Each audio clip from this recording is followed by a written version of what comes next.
திமுக MP கதிர் ஆனந்திற்கு சொந்தமான Kingston கல்லூரி உள்ளிட்ட இடங்களில் கடந்த 3ஆம் தேதி அமலாக்கத்துறை சோதனை நடத்தியது.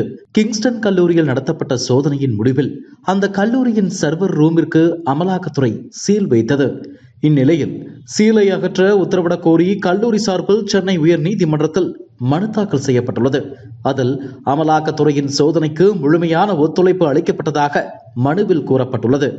சர்வர் ரூமிற்கு சீல் வைக்கப்பட்டுள்ளதால் கல்லூரியில் உள்ள கம்ப்யூட்டர்கள், சிசிடிவி கேமராக்கள் உள்ளிட்டவை செயல்பட முடியாததால் கல்லூரியின் ஒட்டுமொத்த செயல்பாடுகளும் முடக்கப்பட்டுள்ளதாக மனுவில் தெரிவிக்கப்பட்டுள்ளது. இந்த மனு நீதிபதிகள் SM சுப்பிரமணியம், M ஜோதிராமன் அமர்வில் விசாரணைக்கு வந்தது.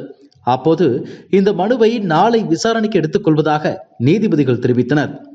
திமுக எம்பி கதிர் ஆனந்த் அவர்களுக்கு சொந்தமான வீடு, அலுவலகம், கல்லூரி ஆகிய இடங்களில் அமலாக்கத்துறை கடந்த சில நாட்களுக்கு முன்பு சோதனை மேற்கொண்டது. இந்த சோதனையில் ஹார்ட் டிஸ்க், பென்டிரைவ் உள்ளிட்ட சில ஆவணங்கள் கைப்பற்றப்பட்டதாகவும் ரொக்க பணமும் கைப்பற்றப்பட்டதாகவும் கூறப்படுகிறது. இந்நிலையில் ஜனவரி 22ஆம் தேதி கதிர் ஆனந்த் அமலாக்கத்துறை அலுவலகத்தில் விசாரணைக்கு ஆஜராக வேண்டும் என்று சம்மன் அனுப்பப்பட்டுள்ளது குறிப்பிடத்தக்கது.